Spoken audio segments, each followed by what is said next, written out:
It was still light outside as we hit the final freeway to head back home. On the ride, about 20 minutes from home, my wife starts crying hysterically. She had been feeling like her mutual friends didn't really care for her anymore and didn't seem to really understand her. As she continues to cry and process why she felt the way she did, I did my best to listen and console her. Then, it hit me. It wasn't an epiphany, more like a Mack truck right to my intestines.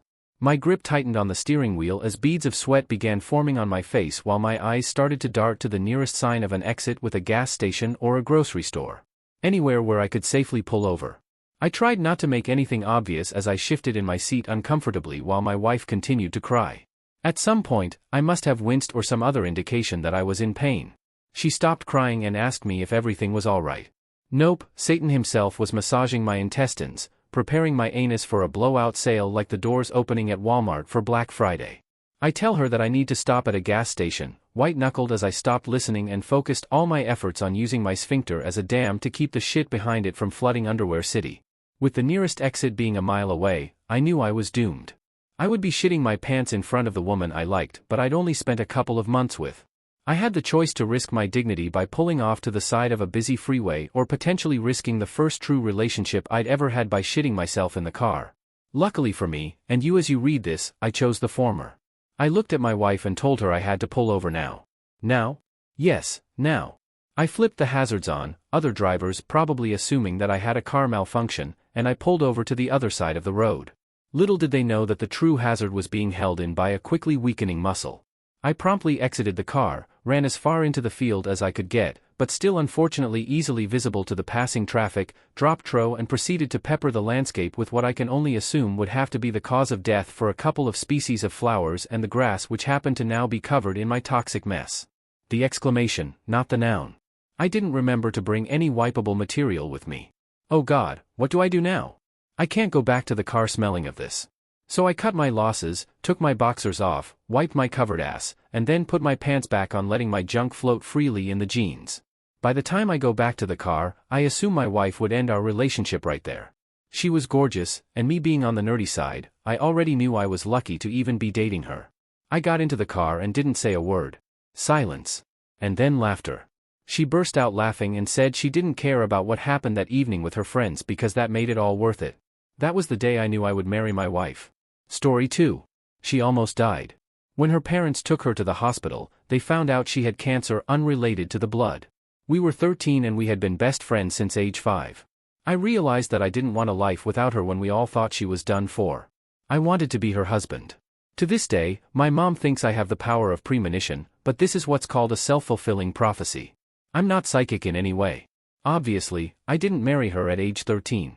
A few years later, my parents brought the house next to her parents and I told her my intentions. A few years after that, we told our families that we were both an item. Finally, about a few years later, we were married, and we waited until we were both emotionally mature for that last bit, so it took quite some time. I never doubt kids when they say they truly love someone because I did even then. Things don't always work out how you want, but for me, it worked out better than I could have hoped. We've been together for 16 years, and I still love her intensely and perpetually. She's one of my best friends. Our sex life is phenomenal to this day, literally, and I'm not me without her at this point. We have had a few scares since marriage. She's been hospitalized several times and once she was almost gone again. I know she's going to die before me. She did not win the genetic lottery by any means, whereas I don't ever think I've been sick for over a decade. Because of that, we live a very full life. Story 3. Things were going really well, and I was saying to myself, if this keeps up, I think next summer I'll pop the question. Then, my mother had a stroke. We were all sitting in the waiting area outside the ICU because only 2 people were allowed in at the time. It was my now wife's birthday and a Wednesday, and she didn't hesitate to take the day off to sit with me and my family. I went to visit my father at home, and she came with me. Her Italian instincts kicked in, and she brought a load of groceries and a lasagna with her. My father was a mess at the hospital, and it fell on me and my siblings to speak with the doctors and make plans. I would get home and pour myself some bourbon. She made dinner and just sat with me while I silently sobbed. It wasn't about how great we were when things were good, but about how perfect she was when things were bad. I bought the ring 2 months later. This all happened just before Christmas, since my mother was still in the hospital on Christmas Eve. I got a last-minute reservation at my father's favorite restaurant. My girlfriend was with her family, but we got to the table to find a note that she had already called ahead to buy us 2 bottles of wine. Story 4. When I first told my father that I was dating someone new, he jokingly asked, "What's her name? What does she do? What's her bra size?" I told her about it, hoping to prepare her for a sense of humor, and she thought I was hilarious. The first time they met, she introduced herself by saying, "Hi, I'm Stephanie. I'm in college, and I'm a B-cup." My father was horrified, and my mother was laughing hysterically, and I was in love. Story 5. I was 18, and I had just gotten out of a dental appointment where 2 of my wisdom teeth were pulled out. I was drooling stains of blood all over my shirt, and it was summertime. My girlfriend at the time was 16, took what little money she had from her allowance, bought me a box of ice cream, and biked 25 minutes just to deliver that box of ice cream and see how I was doing. With blood stains all over, she still gave me that look of love and planted a kiss on me. That was almost 20 years ago, and I still can't imagine having a happier life without her in it. Wait, your girlfriend was 16 at the time? Story 6. When her car was damaged in a parking lot while under my care, not at fault, and her first words to me when seeing the damage was, "Are you okay?"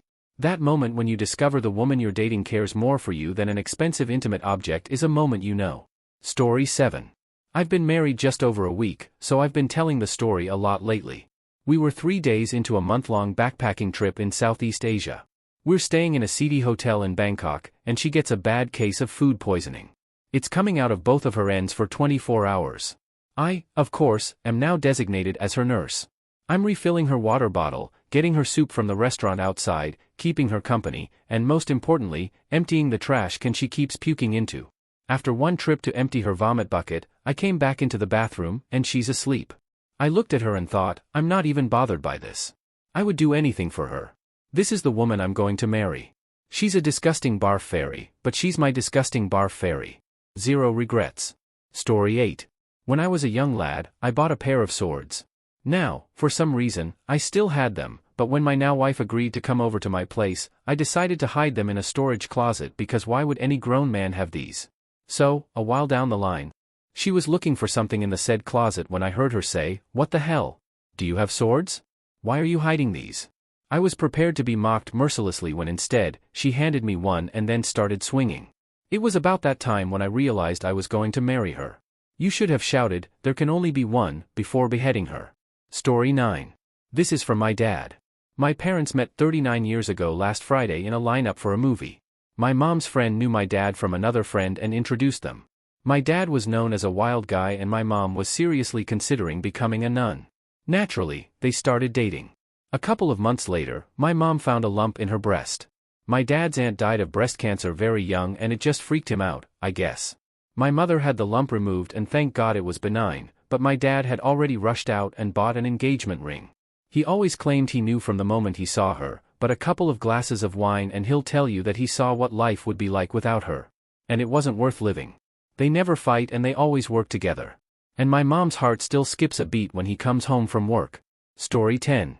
My best friend and I took forever to realize that we were infatuated with one another, embarrassingly so. Finally, we started dating and moved in together. Everything was perfect and I've never been big on the idea of marriage, but laying in bed together one night, I realized that the thought of not having her was unbearable and I didn't ever want to let her slip away. We'd only been together for about 6 weeks at that point, but I knew I wanted her to be mine. She died a couple of weeks ago and I never got to ask her to marry me. The reason for her death was she died in a car accident. I don't want to post a lot of details publicly and I don't want to share more. It's been really hard for me to deal with this. I can't put into words how important she was to me. For someone like myself, I don't particularly enjoy most people. She was my absolute favorite, the best person in my life. The joy we had together was immeasurable and everyone who knew us together knew we were soulmates. That's where all the feelings of pointlessness are stemming from. Story 11. My wife and I were good friends before we became romantically involved. She was one of the guys and it wasn't unusual to roughhouse a little. This sounds like S***** in retrospect, but it really wasn't at the time. You know that thing you do to your sister when you were 12 where you'd pin her down and threaten to spit on her by letting the spit hang out of your mouth and then sucking it back in at the last minute? Dear God, I hope I'm not the only one who did this. Well, I did that to my friend's now wife, except I waited too long and I accidentally spit directly in her eye. Instead of being furious like a normal person, she busted out laughing. We've been married for 12 years now. So that's how you get the girl? I've been doing it all wrong. Story 12. I got mad and yelled at her for some stupid because I had been in a toxic relationship prior to meeting her and I thought that's what couples did, scream and argue. I expected her to yell back at me, but she just stared at me for a moment and asked if I was done. I said I was and she proceeded to explain to me that people who love one another don't treat each other that way. We can disagree with one another, but there's no reason to be mean. If we're gonna be together, please don't be mean to me again. That was 26 years ago and we've been married for 25 years. Story 13. I'm from Michigan. Back in December 2014, I was in Delaware for a business trip. I ended up getting food poisoning which brought on DKA. For those non-diabetes, basically your blood gets poisoned and your body tries to fight it off which proves to be futile. I was vomiting constantly and then kept drifting in and out of consciousness. My wife, then girlfriend, called me about 20 to 30 times before I finally answered. The only thing I could force myself to say was, "Hi baby, I'm really sick," and then I blacked out again. What seemed like 5 minutes passed, which was actually 12 to 13 hours, when I heard a banging on my hotel room door. I heard my girlfriend's voice yelling, "It's me, let me in." I screamed as loud as I could, get in here," and then I blacked out. I woke up in the hospital a day later. I found out that when I didn't answer the door, she ran downstairs, got a key, came up and called the ambulance. The ambulance said that they would be there in 30 minutes. She said that's not soon enough. She put me in a rolling computer chair and pushed me to the elevator and out of her car, threw my near lifeless body in the back seat and drove me to the hospital. When all said and done, my body had a blood sugar level of 1400. My normal range is about 110 to 140 and my white blood cell count was around 3000. I'm not 100% sure about this number but I know it was high. My wife sat next to me for about 6 days in the hospital, sleeping in the chair next to me, left to eat but came right back. She didn't leave my side. I should also mention this was only 4 months after we started dating. However, we had been friends for a few years before this. I found out later that if she would have waited for the ambulance, I wouldn't have made it. She literally saved my life. She sacrificed her time, risked fired and failing classes to drive 13 hours from Michigan to Delaware to take care of me. Once it all hit me as to what she had done, I was completely speechless and realized that if this girl was willing to do something like this for me, I must have been pretty ing special to her. I made it a priority once I recovered to ask her mother and father for a blessing, which they both gave me. I was married to her in May 2016. One of the scariest things ever to me ended up showing my girlfriend's devotion and love for me. We just hit our first anniversary, although we were a young couple and we're still kicking and going strong. Story 14. It wasn't like a thunderbolt thing, but right after we first d, she got up and walked naked across the room to the bathroom and I'll always remember how good it felt laying there and how this was definitely the hottest woman who had ever walked naked across my room. I thought then, I could marry this girl. Of course, it wasn't just the hotness, doesn't help that she's a financial genius, has 2 degrees, a great paying job, and is the most patient person I know. What the F*** is she doing wasting her life with me? I'll never know, but I'm grateful. Story 15. Engaged. Our first date lasted 12 hours because we couldn't stop talking. Our second date was supposed to be just dinner, but it lasted almost 2 days. She drove away after the second date and I couldn't imagine my life without her in it. I was ecstatic to find out she felt the same. Story 16. I lived in a half-decent apartment in Hell's Kitchen in NYC. The place had a tub that was massively stained when I moved in. Every hot chick I dated tried to get that stain out. This was in the mid-90s when I was young and single in NYC, so that means plenty of women took a shot at it. My future wife came out to the bathroom one day and nonchalantly said, "Clean the tub." I ran into the bathroom and I couldn't believe my eyes. That was the sword in the stone. How did you do it? I don't give up. Edit. I've now asked her how she did it. She claimed it was nothing more than Ajax and bleach. It was orange, so we were thinking of an iron stain. Sorry there isn't a more magical answer, but I guess the truth is her resolve dissolves all else. No, seriously, how did she clean it? Story 17. We were already engaged, but this experience solidified it for me. I had surgery go wrong and ended up in a medically induced coma for 5 days. All I remember after leaving the surgery was being rolled into an elevator and all of a sudden I'm in a dream I can't wake up from. Everything was black and foggy and I could see my wife and son off in the distance. So I started walking towards them, but when I got close they disappeared into the darkness. I noticed there was a strange creature that resembled a spider nearby and it was following me. It had these bright pink diamond spots all over its body and never really came out of the shadows. Whenever I took a step, the creature moved with me. It never got too close or too far, it just kept the same distance. I was capable of thought in this dream and I eventually just accepted it as death. I figured that this was what death was like and I just wandered around in that darkness with the same creature for what felt like years. Eventually I woke up. When I woke up, my wife walked into the room and it was almost like the slow-motion scenes in the Judge Dredd movie. Her hair was glowing and she looked like an angel and everything was in slow motion. It was insane, especially since I had seen her disappear into the darkness and I thought I would never see her again. I asked her repeatedly how long I had been gone. I was sure it was years, but she told me it was only 5 days. I just broke down and cried my eyes out. The feeling of seeing her disappear and living without her was so awful I can't even describe it. Story 18. My wife was DJing a fundraiser for her work at a bowling alley. I'm her sidekick setting things up and taking requests from folks. So we were snacking on some fries and she started choking/coughing. The next thing I know she started to puke and I instantly throw my hands out to catch the majority of the vomit. She looked me in the eyes with the most sincere look of shock. She was stunned that I loved her enough to catch her vomit to keep her from making a scene at her work party. Been together for 9 years. Married for 1.5. Thanks to the Supreme Court. Story 19. We'd been together for almost a year and a half when I left her. To drink and be a piece of shit basically. I was an alcoholic with a self-destruct button sitting next to the chip on my shoulder. So I left because I wouldn't let myself be happy. The one person who never gave up on me was her. She would come to see me and make sure I was eating and alive. Then one day she asked me to dinner. I got excited and then nervous. When she showed up to take me out, showing me I was a worthwhile person in her eyes, it gave me the strength to be sober. That was it. If someone could love me enough to care about me even though I was drinking myself to the depths I didn't even know existed, the least I could do was be a real human for her and show her that she made the right choice. I got sober and we got hitched over a year later and now we have a baby on the way. She just asked me to dinner when I thought I was dirt and it saved my life. That's when I knew I would marry her. Story 20. I knew on our first date. She's honestly the most loving, caring, dependable, smart, funny and knowledgeable person I have ever met. She is everything I could ever want in a woman. Everything I never knew I wanted. I have said that I would die for someone before, but her? I know I would.